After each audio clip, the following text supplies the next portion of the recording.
Welcome to Good Morning Canada. I'm Jocelyn Laidlaw in Calgary. We've got a lot in store for you today. Here's what's coming up in the first hour of our show.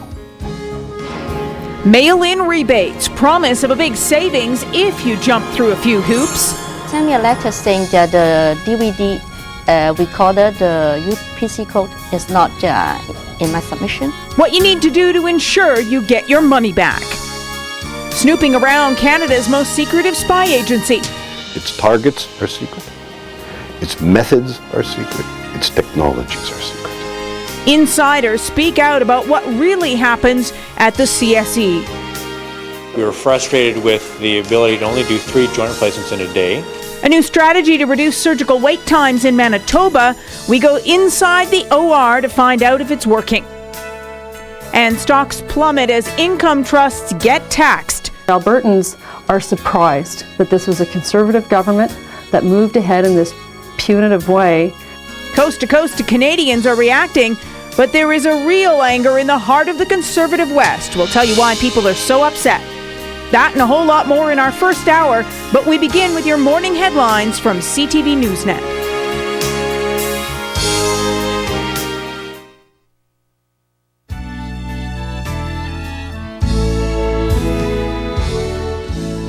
The fallout continues over the Tory government's decision to tax income trusts.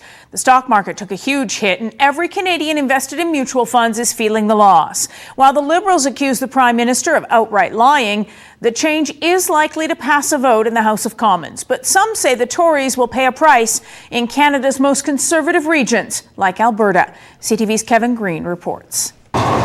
The whole concept of income trusts was conceived in downtown Calgary, born in this law office and delivered by this man. 20 years ago, John Brusa brought Enerplus Resource Fund into the world. He says Tuesday's announcement unfairly targets the oil and gas industry. This is akin to the NEP. It's a bunch of people in Ottawa making decisions that severely affect people's lives here without consulting them. Brusa says people in Calgary's traditionally conservative oil and gas community are reeling after Tuesday's announcement and rethinking their political allegiances.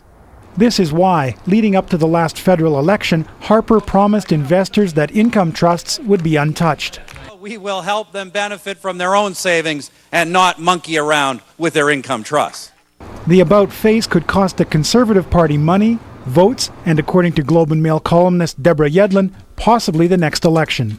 Albertans are surprised that this was a Conservative government that moved ahead in this punitive way, and there are many people here who feel very betrayed by Stephen Harper and his government today. In the meantime, anyone with investments, including company pension plans, will feel the effect of the federal government decision. The relatively high yields that people were getting from income trusts are likely not going to be something we see again in the future, and that's unfortunate for retirees, there's no doubt. McLaughlin points out that even though the stock market reaction was swift, the changes to income trusts are not in effect yet. They still need approval in Parliament, and it's possible that won't even happen before the next election. Kevin Green, CTV News, Calgary. Bill McLaughlin joins us now. He is chairman of Moore Investment Management in Calgary. Bill, thanks for being with us. We appreciate your time. Thank you. Bill, we saw the stock market take a plunge. How will this affect the stocks in the long run? I think over the long run, which we in investment management usually define as 5 years or more, I don't think it will be that significant. The impact is really to date been exclusively on income trusts, and although it's been significant, we have seen many periods in the past where the market has moved up or down 2 to 3% in any given day. Was this move by the feds done specifically to go after TELUS and BCE? Well, that's an excellent question. In a way, I would say the answer is yes. BCE, of course, is the most widely held public company in Canada. And if the federal government was ever going to deal with this income trust issue and the whole taxation leakage concern, they had to do it before BCE became an income trust. So I think, yes, it was the BCE announcement that really triggered them and made them realize their window of opportunity was very short. Bill, you mentioned timing. The CEO of TELUS says his company should be exempt because they announced their income trust plans before the government announced its changes. Does he have a point? In a word, no. It's a nice try, but I doubt very much that the federal government will believe that he should be exempted. I also think it's important to note that come 2011, there'll be absolutely no advantage in being an income trust. So all that he will be doing is extending the inevitable. Yeah, delay the inevitable. Exactly. What about the effect on the bottom line for income trusts down the road and from now on then? Well, it's pretty significant. What's going to happen is that as of 2011, income trusts will be hit with a 31.5% tax, and that will really eliminate any advantage they had over the other structure, which is a corporation that pays dividends. And so by 2011, there'll be no advantage. And if you look at the fact that they're going to be paying a 31.5% tax, whereas they paid none before, that gives you a sense of how it's going to affect valuations. Our own internal analysis, and it's early days yet, is that income trusts should be impacted to the tune of 20 to 30% by what the federal government has announced. Right. What about income trust stockholders then, the people who own these stocks? Well, I think the first point I want to make is that just underlines again the importance of diversification. If someone is sitting there with a 100% or close to 100% income trust portfolio, I think they've got to talk to their advisor. I'm sure they have already, and they've got to really look at each of those income trusts as a company and decide whether it's time to exit. And our view is that the market has not adequately discounted what this means for valuation. So we don't think it's too late for investors to take a look and start to lighten up an income trust. The big beneficiary, I think, will be blue chip dividend paying stocks, and we've already seen that, and that's where I think people should gravitate towards. Well, it'll be interesting to watch over the next 4 years. Thanks very much, Bill. Appreciate your time. Thank you. Bill McLaughlin is chairman of Moore Investment Management in Calgary.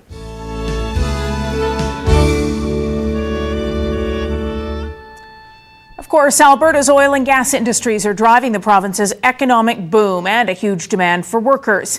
That's why thousands of people in Newfoundland lined up this week for a chance to jump on the Alberta bandwagon. More than 5,000 would-be employees waited hours just to drop off resumes at a job fair. While many came, it wasn't what everyone expected or wanted. Kevin Simmons explains. Syncrude Canada, along with 5 other oil-related companies, were invited to this job fair in St. John's.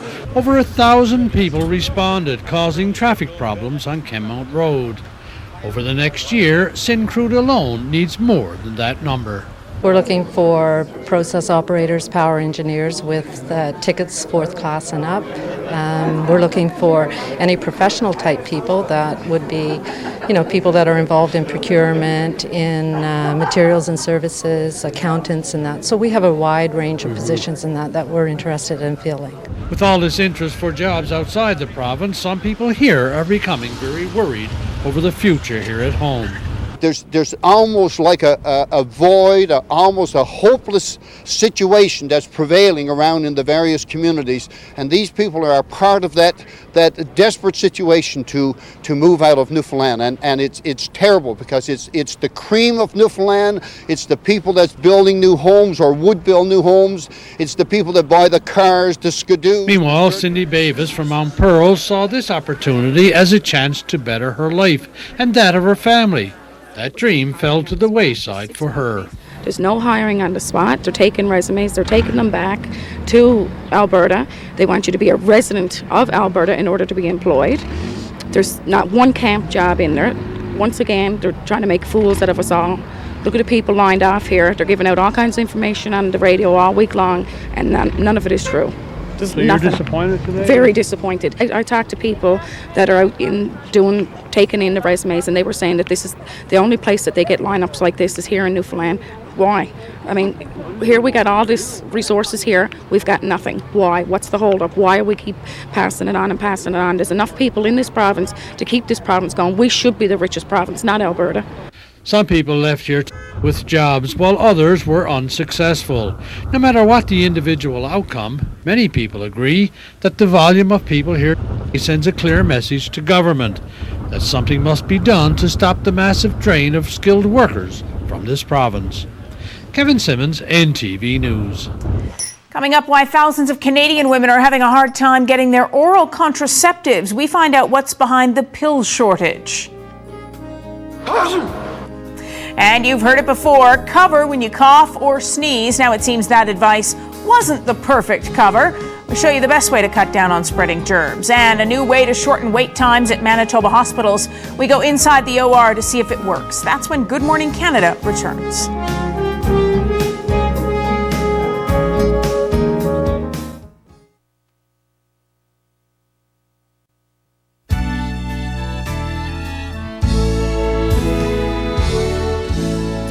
Welcome back. It's a strategy that's cutting down surgical wait times in Manitoba, a one-of-a-kind program at Concordia Hospital. CTV News was the only television crew allowed inside the operating room as clinical assistants help perform joint replacements. CTV's Camilla Di Giuseppe reports. It's a program that stems from a health concern felt across the country, surgery wait times. We were frustrated with the ability to only do 3 joint replacements in a day. It's also a program that had some medical experts not convinced. We've actually gone from 3 joints a day to 8. That's more than double 18 months ago. Orthopedic surgeon Dr. David Hedden says it's thanks to the clinical assistant program, a model adopted from a Philadelphia health clinic.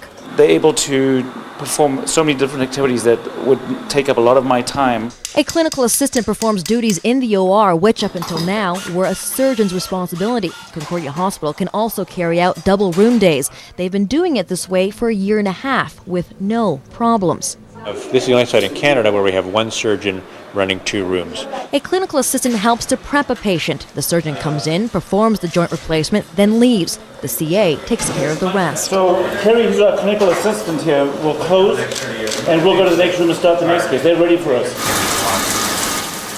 Dr. Hedden washes up and he's off to the next OR, where a different CA has prepared the next patient. This allows Dr. Hedden to perform overlapping operations. He's easily saving about 2 hours a day. The combination of clinical assistants and double room days helped reduce Manitoba wait lists by 17%. The average wait 2 years ago was between 12 to 18 months. And now they should expect to wait between 6 and 12 months to have their hip or knee replaced. But some people have been waiting longer, 2 years for Donald Halleck. I don't see that as a negative. There were probably a lot of people that needed it more than I did. Concordia says patients like Halleck who've waited this long are their top priority. The hospital's target is to reduce wait times to just 3 to 6 months. To be able to get back to life, as far as they're concerned, I think satisfies not only the clinical assistants but everybody in this team. Camilla Di Giuseppe, CTV News, Winnipeg. 3 babies die of sudden infant death syndrome every week in Canada, but a new study out of the U.S. provides the strongest evidence yet that SIDS is not a mystery at all. The new research indicates it has a biological cause. Abnormalities in the brainstem can affect how serotonin moves through the brain. If everything is working normally, serotonin sounds the alarm when oxygen levels are low, triggering an infant to change positions. For example, if a baby is sleeping on its stomach or in soft bedding, serotonin helps wake the baby so it can get air. It regulates blood pressure and heart rate. It may have an impact on how babies are able to wake up when they're in a dangerous situation. It affects up to 75% of babies who die of SIDS. The next step will be developing a test to show which babies are at risk. The research is published in the Journal of the American Medical Association. Well, the pill is running in short supply. Pharmacies across the country are running out of 2 of the most popular brands of oral contraceptives. CTV's Jody Cook finds out why. For many women, taking one of these little pills has become part of their daily routine. Oh, there's only 1 left now. There was 5 here yesterday. But a sudden shortage of stock is making some brands of the pill a rare find. There's some of us that still have it. There's some pharmacies that still have some available. And then there's some that are already out. Birth control pills out of stock, leaving users of 2 popular oral contraceptive brands scrambling to fill their prescriptions. Both brands are very popular and commonly used in practice. The brands, made by the American pharmaceutical Wyeth, the pills known as Alesse and Trifazal, have suddenly become almost impossible to get in Canada due to what the company is calling a manufacturing glitch. There could be a part that's broken in a part of their machinery, and they have to get the part from Europe somewhere or something like that.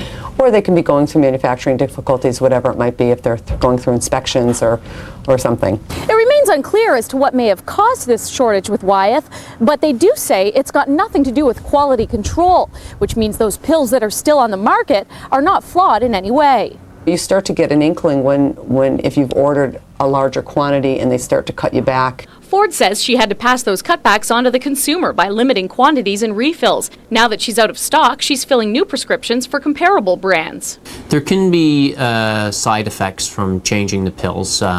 Oftentimes, people are sensitive to change in the hormone levels. Still, Dr. Mitten says the shortage isn't something women should be too concerned with, as long as they're in contact with their doctor to arrange for a replacement. We don't have an expected date of, re-entry into the market, and because of that, we don't want people to be short that. While Ales and Triphasal are two of the most popular forms of birth control, until Wyeth resumes production, they're now two of the most hard to find. Jody Cook, CTV News, Moncton.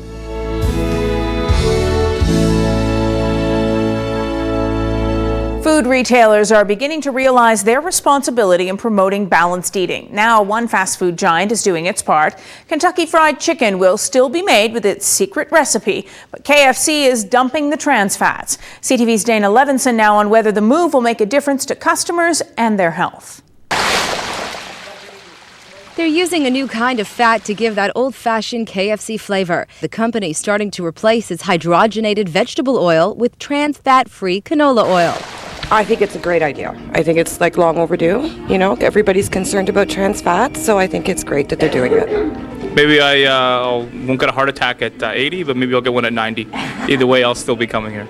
KFC was recently sued in the United States by the Center of Science and Public Interest for its high levels of trans fats, but officials say this did not prompt them to change their cooking oil. In fact, KFC officials tell CTV News they have been working on a zero trans fat menu for the past 2 years. Many people that eat KFC will tell you they don't come here for a nutritious meal, they come here for the taste. So now, many people are asking if they're changing the menu to a trans fat-free menu, will it still be finger looking good? I think KFC is great the way it is, and I'm wondering if changing it to be more healthy, if it's going to take away from the flavor. KFC President Greg Dedrick says their secret 11 herbs and spices recipe will taste exactly the same. You can taste for yourself just how finger-licking good it is, and then how our customers are going to get the same delicious taste with zero trans fat. Trans fats are primarily found in the partially hydrogenated vegetable oils used to cook everything from fries to pizza crusts, and they are known to contribute to heart disease. Trans fats are so bad for cholesterol levels that the American Heart Association recommends eating less than 2 grams per day. To put matters in perspective, one KFC extra crispy chicken breast contains more than double that, with 4.5 grams. Nutritionist Heidi Skolnick is applauding the fast food chain for making the healthier move. KFC certainly is bold here, and it won't be long till other fast food chains do the same. Wendy's was the first fast food giant to eliminate trans fats in their menu. KFC is switching to canola oil in BC and the Maritimes immediately. The rest of the country will have to wait until the new year. In the U.S., KFC will use soybean oil. Tomatoes come in a variety of shapes, sizes, even colors. Now researchers at Oregon State University have developed new tomatoes that might appeal to your kids. Scientists say the crossbred purple fruit combines the taste and health benefits of ordinary tomatoes with added nutrients from a purple pigment called anthocyanins. Researchers aren't so sure that anthocyanins are antioxidants, but they definitely are associated with improved health benefits, reduced rates of cancer, reduced rates of heart disease. It's expected to be at least 2 years before purple tomatoes hit grocery store shelves. In the meantime, you can enjoy red, yellow, green, even dark brown and black tomatoes. Now your only decision is what wine to serve with that tomato dish. A new study suggests red wine may help us live longer even if we eat a high-fat diet. The study by the Harvard Medical School and the U.S. National Institute of Aging reports heavy doses of red wine extract lower the rates of diabetes, liver problems, and other fat-related ill effects in obese mice. Fat-related deaths dropped 31% for obese mice who got the wine extract compared to those who didn't. Scientists say it's still too early to go off guzzling barrels of Merlot. Besides, the study shows red wine extract may have the same health benefits as wine itself. Cold and flu season is at our doorstep, so what better time to send a polite message about how we cough and sneeze? Mother probably told you to cover your nose and mouth. But the hand you've been using to shield others is a powerful spreader of germs and viruses. CTV's Avis Favreau now on the new cough and sneeze etiquette. So how do you cough and sneeze? There's a little bit of a messy one. They are what doctors call dirty coughs and sneezes. But germs get onto the cougher's hands and are spread to telephones and doorknobs. So to keep those disease-spreading hands clean, top public health experts in Canada and the U.S. want us to sneeze in our sleeves. Purpose of this video is to make coughing into one's sleeve fashionable. And their unlikely ally is this doctor who thought the message wasn't being spread fast enough. Executed first into the right sleeve and then into the left. So he made this video himself, a humorous compendium of sneezes to strive for. We could help prevent the spread of colds and flu all year long. That would be a 4. Pathetic. 0. A perfect 10. She's the one to imitate. The video has been spreading faster than a bad cold. On my website went from 20 per day to 6,000 per day. Even Canada's Public Health Agency may use the video to make sleeve sneezing acceptable. This is an acceptable and probably important component of how we protect ourselves during any flu season, during colds. Kleenex would work too, but people reuse them, contaminating their hands. Sleeve sneezing goes against everything we've been taught. I think that's just as gross. I mean, there'll be a blob of pork or something over here. But most take to the technique quickly. Like that. Yeah. Doctors think it's common sense that will slow the transmission of disease, one arm at a time. Avis Favreau, CTV News, Toronto. It's a gadget so addictive it's compared to a drug. Now the crackberry has earned a new honor. We'll tell you all about it. And snooping out the spies in Canada. We find out what's going on at our nation's most secret agency when Good Morning Canada returns.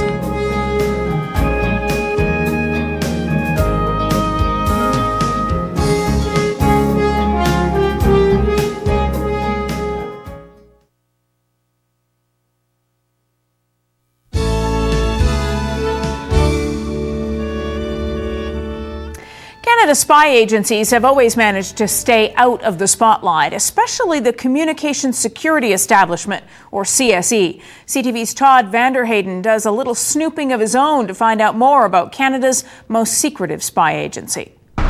In a city built on bureaucracy, the headquarters don't stand out much at all. Inside, though, the most secret of all government spy agencies, the Communications Security Establishment. If you've never heard of it, you're not alone. Most Canadians have no idea about the CSE, yet it's been around for 60 years, and this ultra-secret agency has now become very powerful. Martin Rudner is a CSE expert at Carleton University. Its targets are secret, its methods are secret, its technologies are secret. Arak Tessé is a civil liberties activist and one of the few actually aware of the CSE. It's really hard to tell and to depict quite clearly what CSE actually does, the scope of their operations. What we do know, the CSE collects raw data from communications around the world, monitoring phone calls, emails, chat groups, radio, microwave, satellites. Using sophisticated technology, the information is analyzed by the world's most powerful computers, which then decrypt, unscramble, and translate. They have technology that allows them to basically suck every conversation in cyberspace. CSE cryptologists break secret codes and messages to pinpoint potential dangers, like needles in a haystack. Information is then passed to the RCMP or CSIS, Canada's better-known spy agency, which can take action. The importance of communications for threats, for terrorists, and for enemies is primordial. They need to communicate, and therefore we need to be able to read their communications. The CSE network operates through military bases at 4 known locations: Masset on an island in British Columbia, in Alert Nunavut near the North Pole, in Leitrim outside of Ottawa, and in Gander, Newfoundland. Michel Junot-Katsuya is a former agent of CSIS and he knows the CSE well.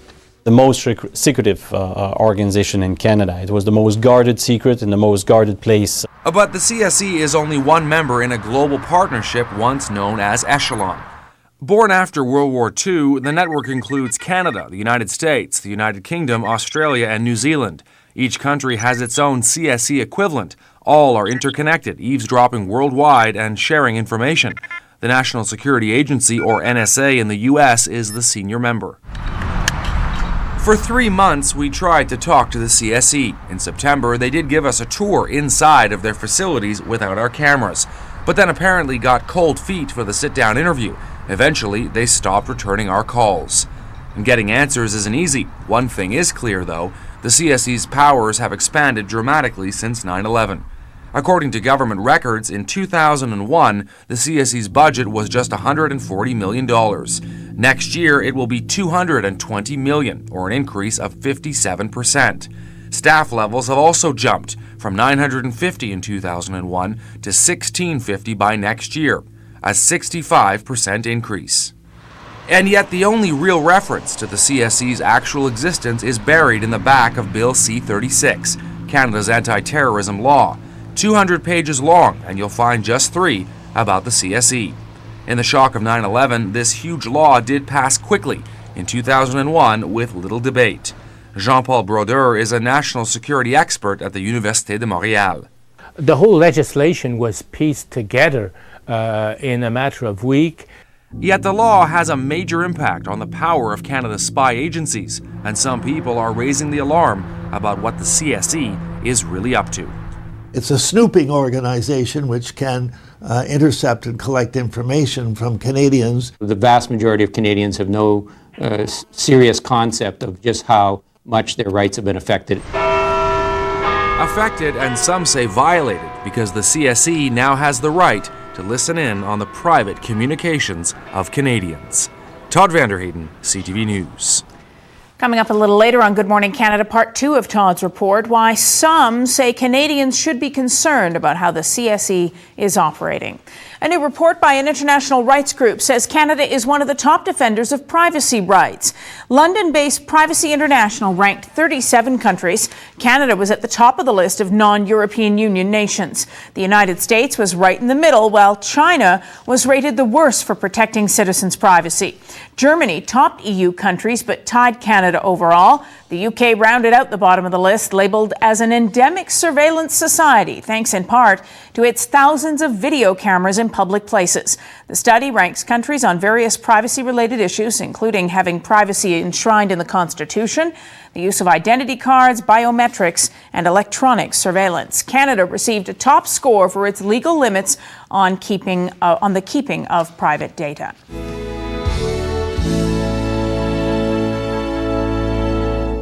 It's known as one of the most addictive tech gadgets ever, the BlackBerry. Now its synonymous nickname is the Word of the Year. Webster's New World College Dictionary has announced the winner of the 2006 Word of the Year contest, and the honor goes to Crackberry.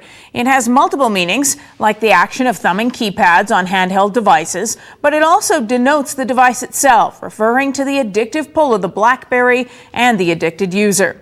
The decision by Webster's doesn't mean the word crackberry will appear in the next dictionary. The editors say the word merely made them chuckle.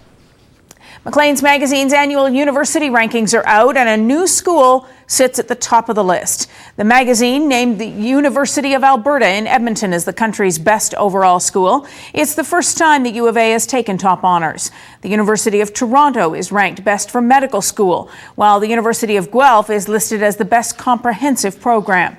Only 47 schools took part in this year's survey. Many declined, saying the rankings are imprecise and unfairly skewed. Meantime, a new report says Canada's community college students are running up an alarming amount of debt. This year, 44% of college students will borrow more than $10,000 for their education. That's up from 32% just 3 years ago. And the number of students with debts of more than $15,000 has surged to 29%. The study, conducted by the Canada Millennium Scholarship Foundation, warns the financial burden may deter students from enrolling. Straight ahead on Good Morning Canada, a private performance, a special musical guest in our studio. And if your kids are hoping for Legos this Christmas, be prepared for a letdown. We'll tell you why there's a shortage of some of the most popular Legos and what the company is doing about it.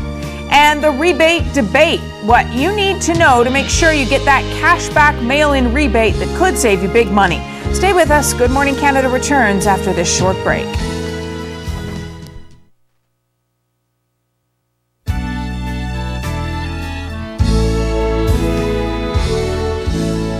Welcome back. Many people will be looking for deals this time of year so they can get their Christmas shopping done early and save money.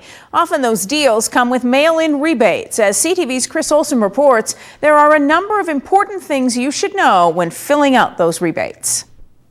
It's the LCD TV, and at that time they said, the DVD recorder is free. It's called a bundle rebate. Buy 2 products to qualify for your money back.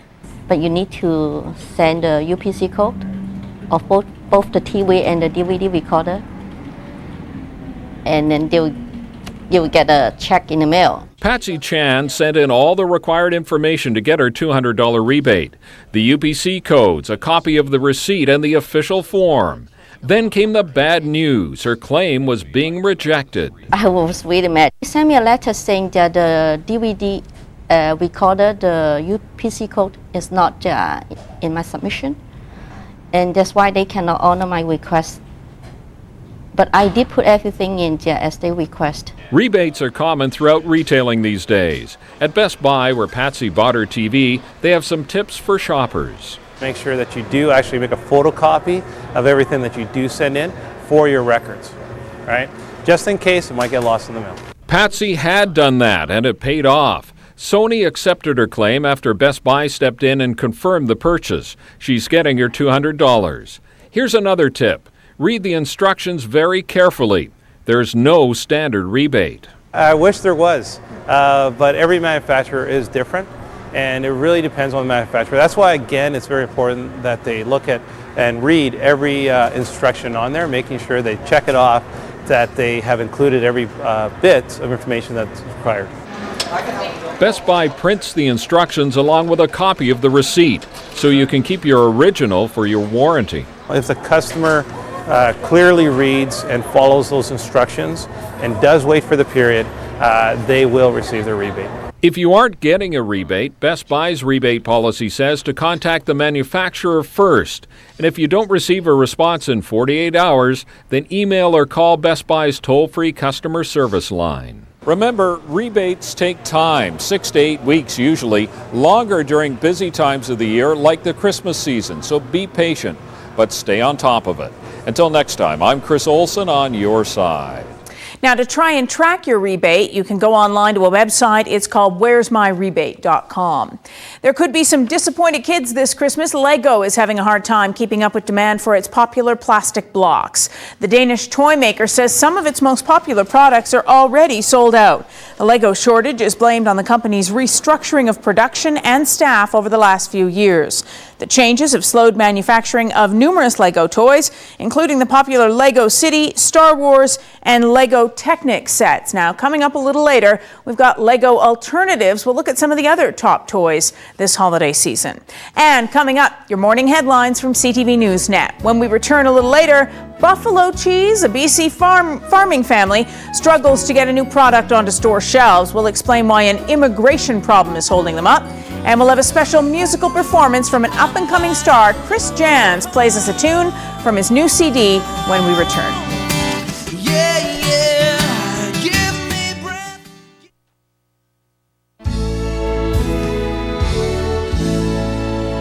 Welcome back. A special treat for you this week. Hot new recording artist Chris Jans. He's a second-generation musician, the son of Canadian songwriter Paul Jans. Chris dropped by our studio here in Calgary for an intimate performance from his new CD. This is the title track. It's called Fly.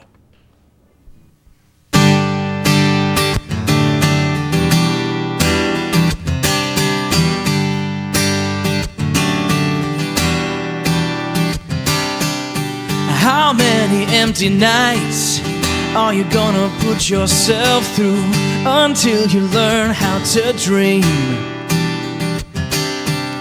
How many lonely days living that same tired excuse before you finally see?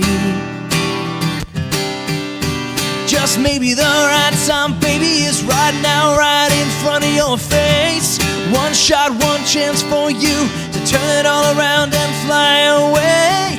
Fly into this destiny. Don't you be afraid. Fly into the air you breathe. Have a little faith, yeah, and fly away. Fly away.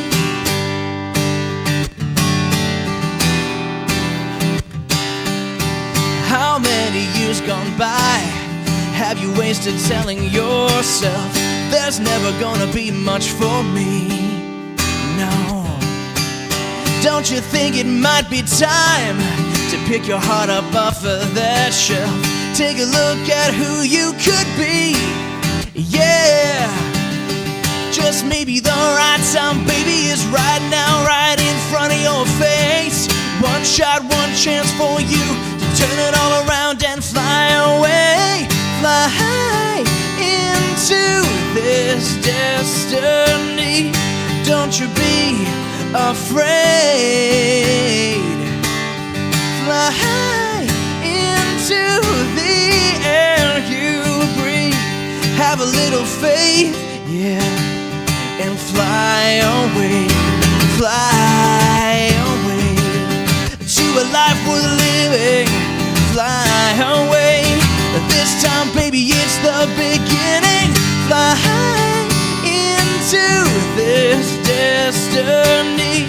Don't you be afraid. Fly into the air you breathe. Have a little faith and fly away. Fly into this destiny. Don't you be afraid. Fly into the air you breathe. Have a little faith and fly away. And Chris will be back a little later with another song. If you'd like to know more about Chris and his CD Fly, check out his website. It's chrisjans.com or go to his MySpace page.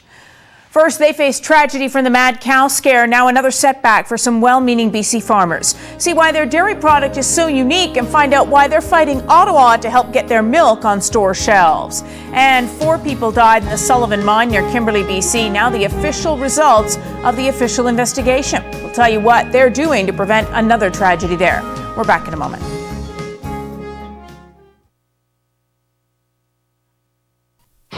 Welcome back to Good Morning Canada. Here's a look at the stories we'll have for you this hour. I can see everything. Canadian singer-songwriter Chris Jans, intimate and in our studio, performing from his new CD, Fly. We'll show you how some Manitoba students are using an unusual material to float their boats. I does not need a microphone. Jack Black is back, rocking the big screen once again with his bizarre brand of music and laughs. Mose Persico meets the wacky new dad and finds out all about his new comedy. And pinpointing the cause of a deadly mine tragedy, the investigator releases his final report. To our knowledge, this is an unprecedented incident. We reveal what caused the Sullivan mine disaster and how the industry is making sure it never happens again. Those stories and much more are coming up in the next hour, but first, the latest news from CTV Newsnet.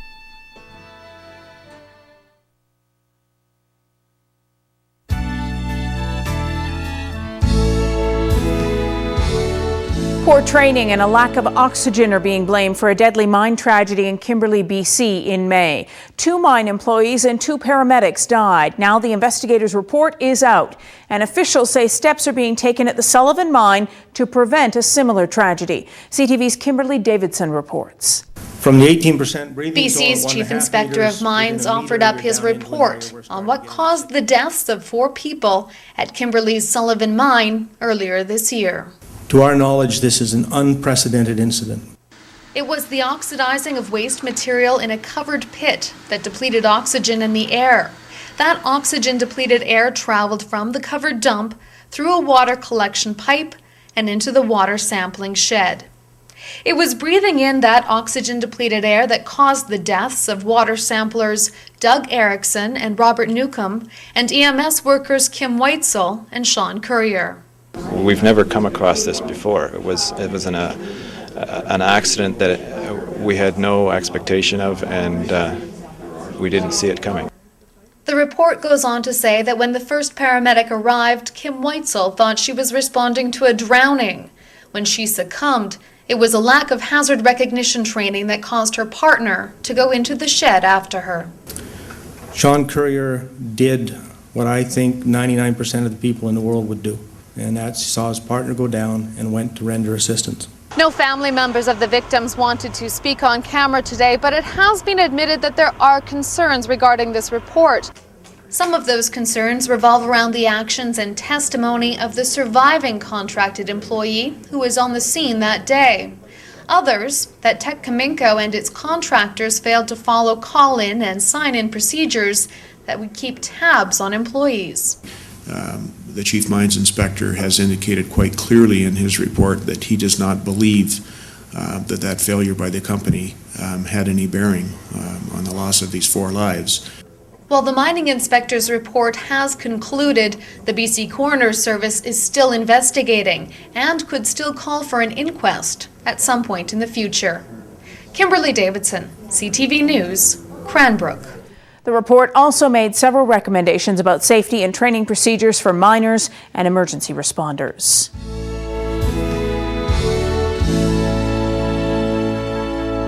More and more people are turning to hormone-free organic dairy products, while cow's milk remains the favorite. A husband and wife farming team on Vancouver Island are hoping to whet our appetites for water buffalo milk. But government red tape is making that difficult. As Jim Beattie reports, it's not a health issue, but an immigration problem. Remember these guys? Well, the rare Cowichan water buffalo are in the news again. Daryl and Anthea Archer had hoped to be the first Canadians selling water buffalo milk and cheese, but it's been one setback after another. It's been a really difficult 6 years. It's been very hard. 4 years ago, the entire adult herd was slaughtered because of unfounded fears they might carry mad cow disease. These ones are their offspring. And now another setback. Just as the herd is about to be productive, an expert Australian cheesemaker who was coming to offer them some expertise was refused entry into Canada. We just felt that he had so much knowledge that if he worked alongside us with what we were doing, which is what he wanted to do for a holiday, we would learn so much from him that we were just thrilled that he was coming. Andrew Royal was supposed to visit for 2 weeks, offering critical advice on making water buffalo mozzarella. Now the Archers are out $3,000 for his flight. He was a tourist, he was coming as a friend, but he also had some expertise that would have been invaluable to us. Immigration officials denied him access because they said he needed a work permit. But even their own guideline says he probably didn't. It says specialized knowledge workers may be exempt. And it doesn't get much more specialized than a water buffalo cheesemaker. The Privacy Act prohibits me from discussing specifics about a case or a situation. Having said that, generally speaking, someone who comes to Canada to work is required to get a work permit. Buffalo actually like being milked, their tails go up. Daryl Archer is dumbfounded. Sometimes immigration officials allow criminals to slip into Canada while they can't deport others. Meanwhile, they have time to hassle a master cheesemaker. People just lie when they come in and they just get through. Somebody being honest and sincere and a lot of enthusiasm was turned away. It's just, I just don't want to think about it. Jim Beattie, CTV News, Cowichan Valley. The Archers continue their efforts to establish a water buffalo dairy at Fairburn Farm. In the meantime, the farm operates as a guest house and culinary retreat. For more information, go online to fairburnfarm.bc.ca. A group of grain producers rallied in Lethbridge this week on the 10-year anniversary of their fight to market their own grain. The farmers were convicted a decade ago for illegally selling grain south of the border without a permit from the Canadian Wheat Board. At the time, the price of durum wheat was double in the U.S. what it was here in Canada. Canada. 13 farmers ended up in jail, some for up to 6 months. They refused to pay fines ranging from $1,000 to more than $7,000. The group continues to protest the wheat board monopoly and insists their original protest was not in vain. I think without the border crossings in 95 and 96, I don't believe we would have elected directors. And I don't believe the Conservative government would be talking about dismantling the monopoly. Most of the farmers concede that change is coming, but they say it's not coming quickly enough. When we come back, find out who's on top of the music charts this week. And she's not there yet, but many believe she soon will be. Meet Nova Scotia songbird Naomi Strymer and hear for yourself why she's being dubbed the next Celine Dion. And Jack Black is back, following up a dramatic turn in King Kong with a wild new comedy. Mose Persico meets the stars of Tenacious D when Good Morning Canada returns.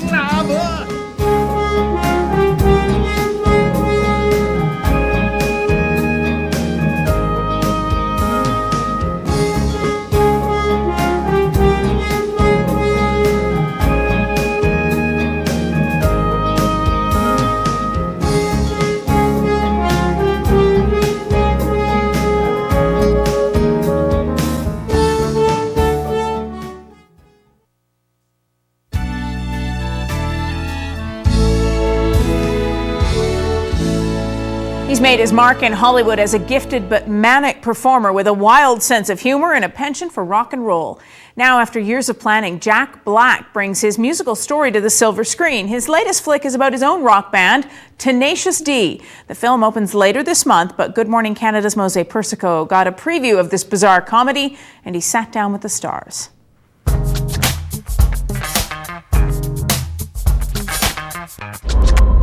Prepare yourselves for the motion picture experience of the century. Two righteous dudes on an epic quest to become the greatest rock and roll band of all time. But first they must find the Pick of Destiny! And so begins the story of Tenacious D, the Pick of Destiny, a twisted but very funny comedy rock opera which stars Jack Black and fellow band member Kyle Gass. We learn a lot here from these two rock-loving individuals whose passion for music far exceeds their existence. Their adventure is shocking at times, but whoever said rock musicians had to have an altar boy image? A word of caution to parents whose kids flock to Jack Black movies. This movie is strictly for people old enough to understand the roots of rock and roll. But on stage and beyond, these two dudes are simply explosive. This is a song called The History of Tenacious D, and it's not just a list of hogwash that we've done in the past. It's a chronicling of our rise to power. We ride with kings on mighty steeds across the devil's plain. We've walked with Jesus and his cross. He did not die in vain. Now! We've been talking about Tenacious D so many times when we spoke in the past, and it's finally here. Very funny film. Thank you. It's twisted. It shocks us. It makes us laugh. There's a great rock. We rock with it. And all that. 7 years in the making, this film, and it's finally here. I mean, what took you so long? What the problem with that was actually I became too old to play me. It took that long. And so, yeah, I've been a hyperbaric chamber. No, we took a full special effects team to make Kyle look like Kyle.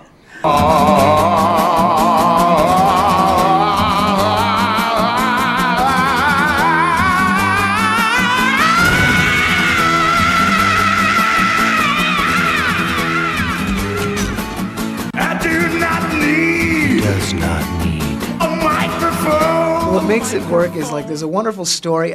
You call it a semi-biopic because you do take some creative liberties. Yeah. What did you leave out? Wow, yeah, that would really be the shocking part. What did we leave out? We didn't really leave anything out, but we did tweak some things.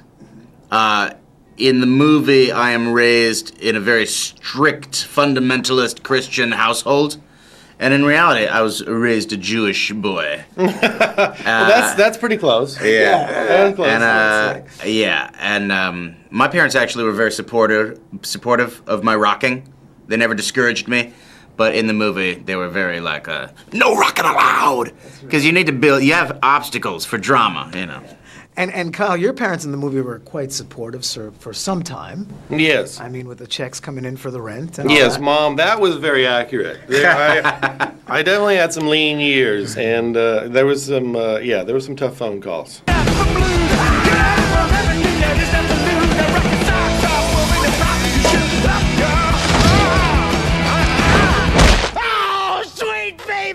I love the fact that you guys said you wanted it to be funny, but you wanted to have hard laughs in the film. And you kind of mixed this with this like rock opera type of music score that you guys also wrote and all that. That's a great balance, man, because you don't find that often in films. Huge laughs with a terrific musical score. I think I think for a long time musicals were kind of box office death, I think. I don't know if we can really count ourselves an official musical. But, Chicago came along, did pretty well. But rock musicals, I can't even remember the last good one. Hair. Hair. I liked Hair. Home for the breeze, home for the buzzing bass. I'm gonna go Rocky Horror Picture Show. That was a great musical. It was like 77. Yeah, a long time ago. Tenacious D in the pick of destiny. Give me a power slide, full throttle. How'd that feel? Really good. Mose Persico joins us now. Mose, Jack Black's a dad now, but he hasn't changed much. He's still making those over-the-top comedies. Well, he has to, Jocelyn. I mean, he has a huge following. It all started with some modest hits in the past, Saving Silverman and High Fidelity, and then came along the Peter Jackson King Kong. But his breakout performance in The School of Rock really had Hollywood insiders comparing his comedic talents to Will Ferrell. But in my opinion, Jocelyn, this guy, Jack Black, reminds me of the late Chris Farley. Remember him? Mm-hmm. That character actor which continued to push the envelope in his comedies, and that's exactly what Jack Black does here in Tenacious D, The Pick of Destiny. This is a bizarre, twisted film, and his son is going to have to be at least 15 until he appreciates the movie. But one person who appreciates the film, Tanya Hayden, Jack's wife, she appreciates the big paychecks this guy's receiving now. No doubt. They make a cute couple and now a nice threesome do. with the baby. Now, Mose, let's change gears completely. You interviewed Ryan Phillippe a few weeks back for his new film, Flags of Our Fathers. Now, this week, he's officially split from his wife of 7 years, Reese Witherspoon. Any sign when you sat down with him that things were so troubled in his personal life? You know, Jocelyn, I wish I could say we were drinking buddies and Ryan told me that his marriage to Reese Witherspoon was falling apart, but we don't have much time. It's quite a shame. I mean, was he really having an affair with Abby Cornish, this Australian actress who he's doing the movie Stop Loss with? Were those indeed the messages on his BlackBerry which Reese Witherspoon found? We don't know. But what I think sealed the faith of this marriage is Reese Witherspoon's Oscar win for Walk the Line.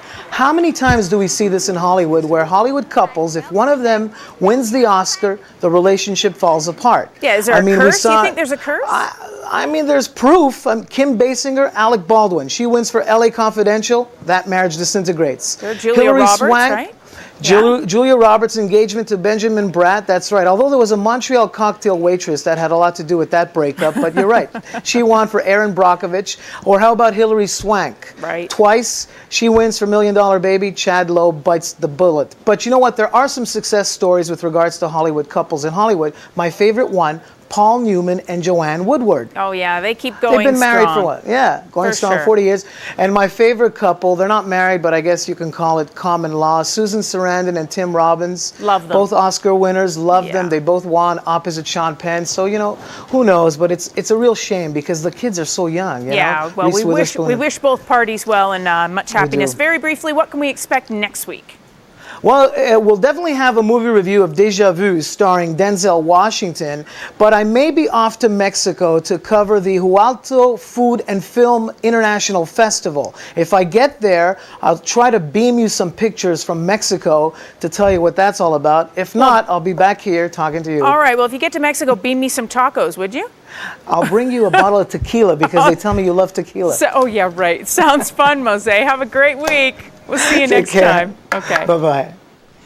He's been a staple on daytime television for 35 years, but beloved Price is Right host Bob Barker is calling for his own Showcase Showdown. Barker has announced he's retiring. The game show host says his last show will be June 7th. Barker jokes that he wants to step down while he's still young. He turns 83 in December.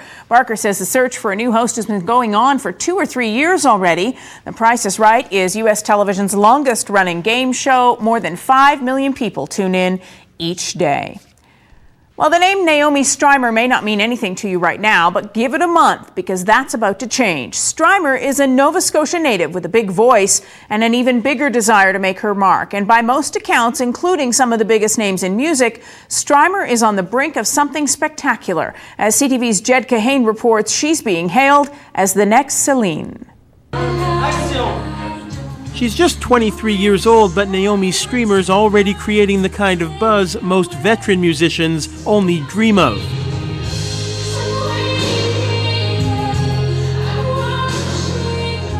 Her debut CD won't hit stores for another 3 weeks, but Billboard magazine has already weighed in, calling her voice exalting. Remember the first time you heard Whitney, Mariah, or Celine? Naomi Streimer will become the commanding diva of the decade. It's a long way from her roots in small-town Nova Scotia, where she was homeschooled by her back-to-the-land, very religious parents who kept her very sheltered from pop culture. No television, no radios, no movies, basically no media. I didn't know that the dial in the car actually connected to an outside world. Fast forward to a couple of years ago, and Streimer was still waiting for her big break. Then one night she played a gig at this bookstore in Toronto, and Stephen Nowak, a hedge fund manager, just happened to walk in and decided on the spot he'd change careers if Streimer would sign a record deal. I walked up to Naomi and I said, what are you doing with the rest of your life? And she thought, I think she was shocked by the question, obviously. And her parents were there, and they thought I was asking for her hand in marriage.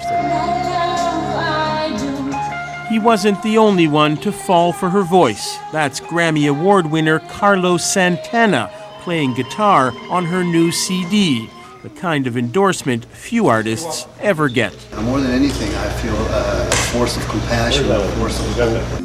The hope now is the public will hear it the same way. And the whole goal was to one day be like my idols, Mariah, Celine, and Whitney. So to be even in the same sentence, in the same category, are people really saying that? The answer clearly is yes. Jed Kahane, CTV News, Montreal. Lovely voice. Puff Daddy, P. Diddy, or just Diddy, whatever you call him, he's in the top 10 on Billboard's Hot 100 this week. Let's take a look and see where Sean Combs lands and which artist is number one.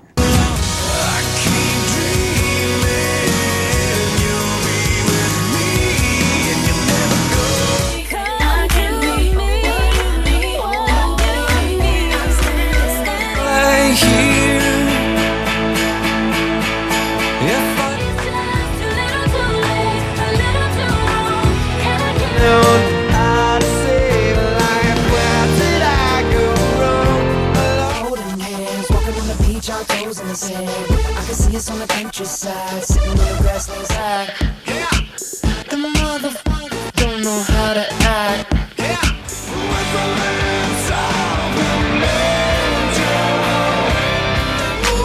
Up front style, ready to attack now. Pulling the parking lot slow with the lag down. Convicts got the whole thing packed.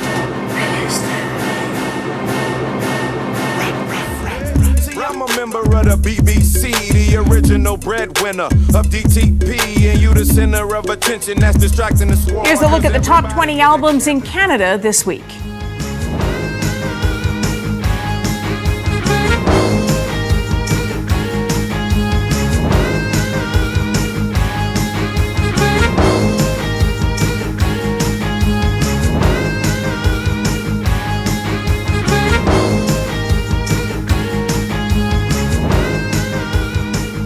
Coming up after the break, your morning headlines from CTV Newsnet. Also, Christmas is 2 months away, and if you're determined to get your tot the perfect toy of We Got a Test for You, we'll tell you which toys the kids like best this year. And part 2 of our special investigation into Canada's secret spy agency. That and a whole lot more when Good Morning Canada returns.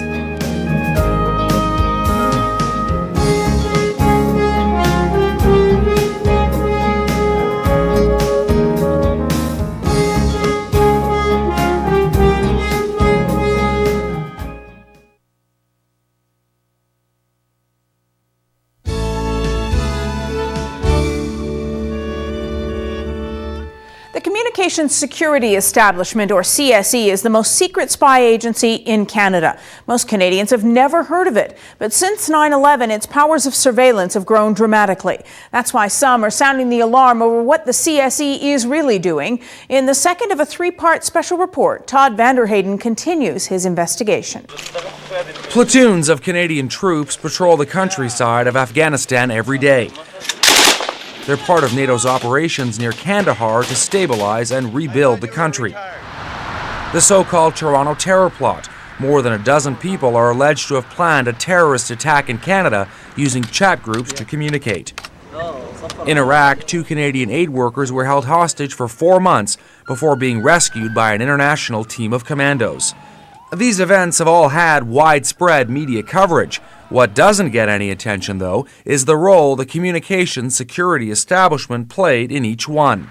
The CSE is an ultra-secret Canadian spy agency. With a $220 million budget and large staff, it's a government organization most Canadians have never even heard of. Afghanistan is one of their major contributions to Canadian national security. In Afghanistan, the CSE uses high-tech hardware to eavesdrop on Taliban forces. It reportedly flagged website chatter that was linked to the alleged Toronto plot, and it helped find Canadian hostages in Iraq using its surveillance techniques. The CSE is part of a global network: Canada, the United States, the UK, Australia, and New Zealand. The network uses advanced technology to monitor worldwide communications, from phone calls to internet traffic. That information is passed on to a wide group, including CSIS, Canada's other spy agency, as well as the RCMP, the Canadian military, and Canada's Foreign Affairs Department, as well as our country's global partners. Once information is in the hands of one agency, it's simultaneously in the hands of all the others sitting around the table. In one of the few public incidents, in February of 2000, France accused the U.S. and its partners, including Canada, of using their network to spy on European companies, in effect, committing economic espionage. This book, Spy World, is dubbed an insider's expose into the CSE, written by a former employee, Mike Frost. In it, he alleges the CSE once spied on the Quebec government to keep tabs on the separatist movement. He also says the CSE has a secret deal with its global partners, in which, for example, Canada could spy on American citizens and then pass the information on to Washington, and Washington could do the same thing here in Canada. The CSE, though, says this book is just the work of a disgruntled employee. Oh, there's definitely surveillance. Sarah El-Ghazar of the Canadian Council on American Islamic Relations is one of the few willing to speak out about the CSE. She says the Islamic community knows that it's a major target for Canada's intelligence agencies. That's a big fear, a big fear. The biggest concern about the CSE is the expanded power it has since 9/11. Thanks to Canada's anti-terrorism law, under certain circumstances, the CSE can eavesdrop on Canadians. For instance, a phone call coming into Canada from Afghanistan could be monitored on both ends, or an email from England, or even a fax coming from Lebanon.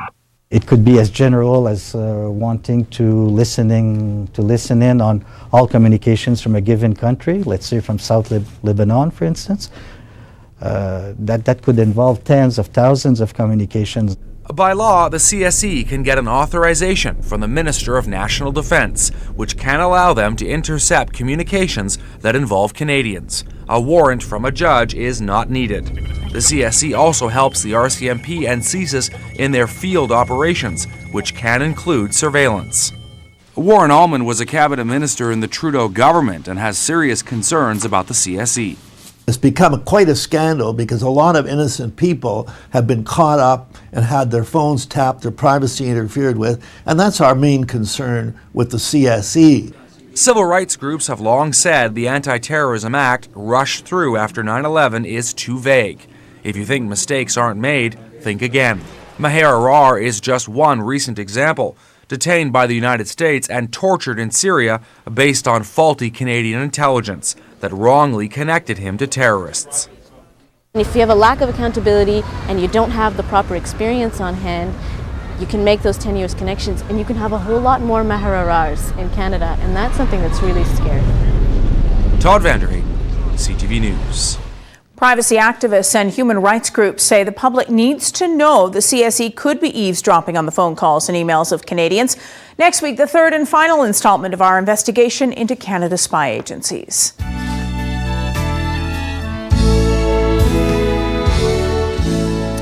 Well, less than 2 months until Christmas, if you can believe it. So what will be on your child's wish list this year? Well, some toy experts have spent months putting the newest gadgets to the test. CTV's Jocelyn Laidlaw now with this year's top toys. If this is work, then these kids have the best job on earth. 1,000 young expert toy testers have spent months grading nearly 600 toys, trying to find the best on the market for the Canadian Toy Testing Council 2007 report. When you test a toy, you get to see if you like it, so if you don't like it, then you know that you won't want it. You take a look at the design, the function, the assembly of the toy. It has to be fun, it has to be good, it has to be stuff that you want. You draw a calculator, and it is a full functioning calculator. 3, 1, 2 = 5. The Leapfrog Fly Pentop computer was named Energizer Toy of the Year. It functions like a computer, but instead of a keyboard, kids draw the keys on paper. One of the main really cool features is that you can draw a keyboard and actually play it. A #1 kids' choice, the Magical Pen, though, was one of the most expensive on the list, about $100 for the starter kit.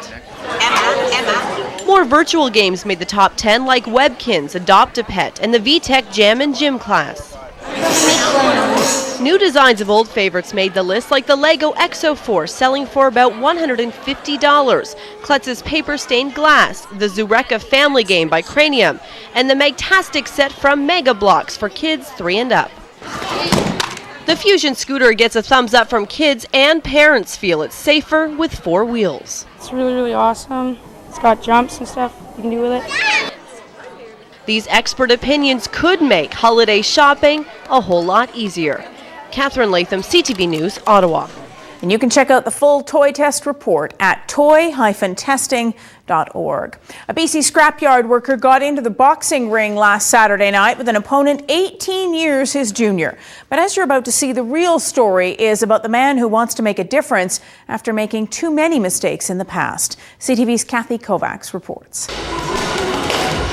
It's Monday night, and this Wally gym is full of kids packing punches. Way back in the far corner, behind the heavy bags, is a man who doesn't seem to fit in, doesn't seem to mind. You can say, well, what's with the tattoos? No, I'm just a colorful guy, and everybody knows that.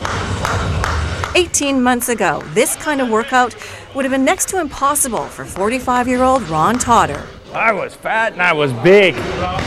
Totter took the drive and emotion that consumes him and changed. I chiseled away at knocking off so much weight per month. And I did that, and I hammered it. People were like, this guy's crazy. As he lost the weight, he started to regain self-esteem. You don't lose 100 and some odd pounds sitting around feeling sorry for yourself, trust me. But Ron's darkest moments had nothing to do with weight, but plenty to do with loss. A dissolved marriage and distanced from his 2 children, Ron started moving in the wrong direction. I drifted into, drugs, and what I find today, looking back, was basically it was covering up a lot of my pain, my inner pain.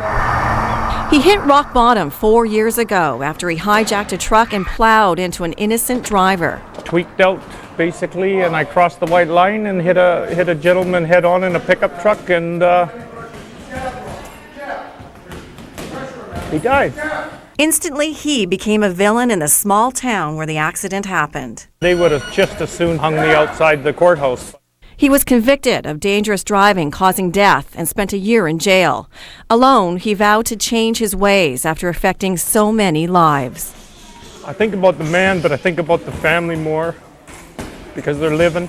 Ron came to the realization that living was something he wasn't doing. I can't bring this person back, but what I can do is make people possibly aware of you can make changes in your life, and this is a huge change I've made. He continues to fight to get his life back, but these days there's something more urgent on his mind. We're running out of time as a family together. His 60-year-old mother is fighting cancer and losing the battle. So much so that Ron wasn't even sure if she would live to see him make his return to boxing after 27 years away. I have felt an urgency to do this, but now that I realize it's Saturday, obviously we're going to make it. Ron Sugar Ray Tucker! A new man, physically and mentally. Ron returned to the ring on Saturday night. With Mom and his kids ringside, the result may not have been what Ron wanted. But it was never about winning or losing, but rather the journey to get there. I've basically come full circle from not having a life to having an awesome life. And that's the total opposite I did some 5 years ago. You know, I've done it for my family, especially my mother that's running out of time. I'm so happy that I can, at least when she leaves, she's got good memories. And she can't forget that. Kathy Kovacs, CTV Sports.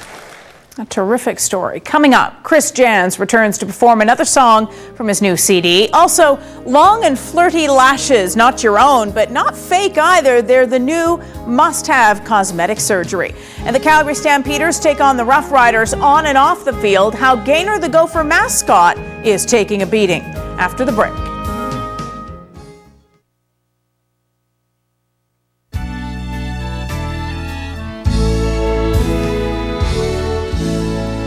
Welcome back. It's the mascot row that's making headlines across the country. Gaynor the Gopher will be holed up in Saskatchewan when the Riders take on the Stampeders in Calgary Sunday.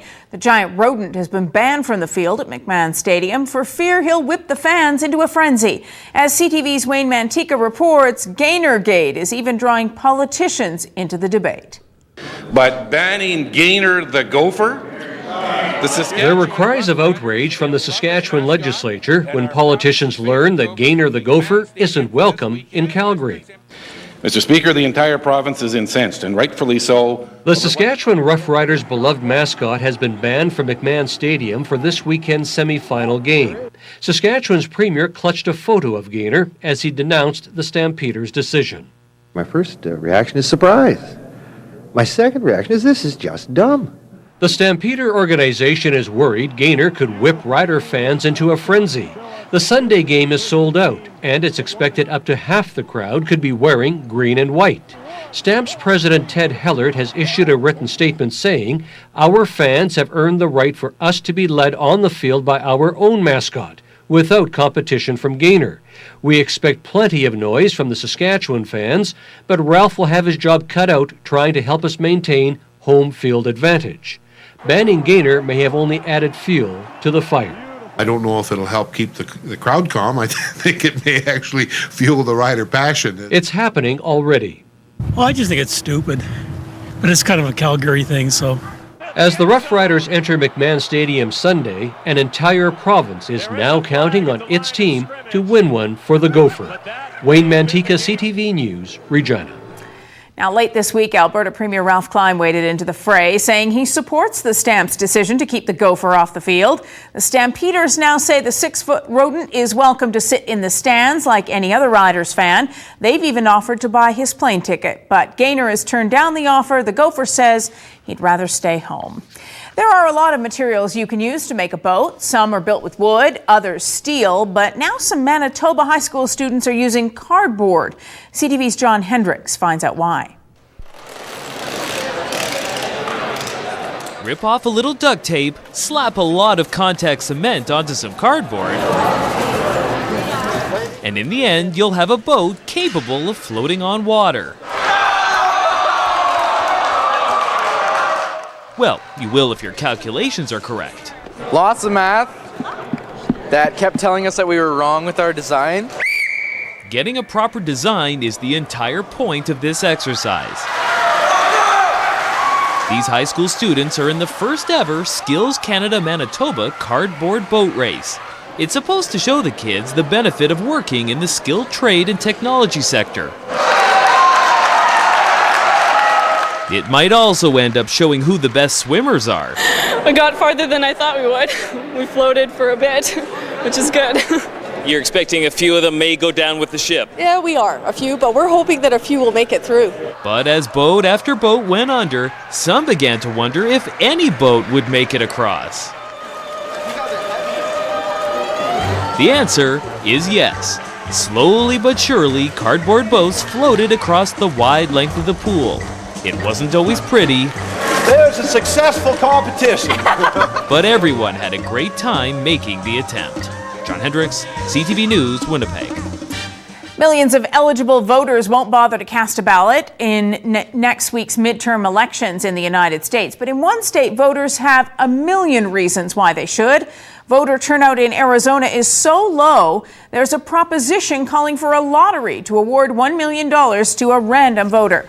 Richard Osterloh is heading up the campaign. He wants to take some of the Arizona Lottery's unclaimed prize money and award $1 million to one lucky voter in every general election. Critics say it would reduce voting to nothing more than a glorified scratch-and-win game. You've had people literally die to achieve and defend the right to vote in this country. And if that's not enough incentive for people to show up and be heard in the political process, it doesn't really seem appropriate to try to bribe them. Even if the initiative passes, it will likely not be allowed. U.S. federal law bans exchanging money for votes. People in Arizona have 19 initiatives and referenda on the ballot this year, more than any other state. One voter says it will take her an hour just to cast her ballots. And one California entrepreneur was banking on Governor Arnold Schwarzenegger losing the upcoming election. Daryl Brown paid a toy maker in Taiwan $6,000 to create 1,400 of these talking Arnold Schwarzenegger action figure dolls. The dolls mock the actor-turned-governor's trademark movie lines and say things like, "I won't be back." Arnold Schwarzenegger is heading into next week's election with a double-digit lead over his rival. Now Brown can't give the dolls away. Even charity groups won't take them off his hands. For needy children at Christmas time, they're telling him, "Hasta la vista, baby." There are no end of cosmetic enhancements to make you look better, from breast implants to facelifts and liposuction. Now a radical procedure to give you the glamorous, flirtatious eyelashes you've always wanted. But as Marisol Castro reports, it's not exactly perfect. It used to be that eyelash extensions, the fake glued-on kind, were all the rage. Lindsay Lohan has worn them, J-Lo's were made of mink, and Madonna paid $10,000 for a diamond-studded pair. But for some women, there's now a new, eye-opening procedure that could make those fake lashes a thing of the past. It's called eyelash transplantation, a permanent hair follicle transplant that leaves the glue behind. People choose eyelash transplantation either because they've had some kind of a damage to their eyelashes through trauma or other injury, or they want to cosmetically enhance their thin, short, and sparse lashes. Here's how it works. A small incision is made at the back of the scalp to remove about 40 hair follicles. The follicles are then separated under a microscope and sewn into the patient's eyelids one by one. This outpatient procedure, done under local anesthesia, takes 2 hours and costs $3,000 per eye. Lashes are the window dressings for the windows of the soul. And so eyelash transplantation gives to eyes what breast augmentation gives to a woman's figure. My eyelashes are short and straight, dead straight, very dead straight, kind of typical Asian eyelashes. And I want to get big, blink, blink, like super cute eyelashes that open my eyes wide. And so 30-year-old Aluve Lowe went under the knife, and our cameras followed along. Take a look. 2 hours and 45 lashes later, Wow. voila! I have big eyelashes now. I'm excited. And while 80% of patients choose the surgery for cosmetic enhancement, the eyelash procedure is also used to treat serious medical conditions like the one that confronted Rachel Mary Dowd. The condition that I used to have is called trichotillomania. Something I started to do was to tug on my eyelashes. And eventually that resulted in losing them. I don't think there is a day that I don't go out without any kind of eye makeup on. It's something I'm self-conscious about, and having this surgery done will make me feel like I'm complete. Wow. If you'd like to contact us here at Good Morning Canada, we'd love to hear from you. You can reach us by mail at Good Morning Canada, care of CTV Calgary. The address is on your screen. You can email us at goodmorningcanada@ctv.ca or visit our website, calgary.ctv.ca, and click on the Good Morning Canada link. That's all our time for today. We thank you so much for joining us. Have a terrific weekend. And we leave you now with another song from Canadian singer-songwriter Chris Jantz. It's called Found Myself in You. Enjoy, and I'll see you next time.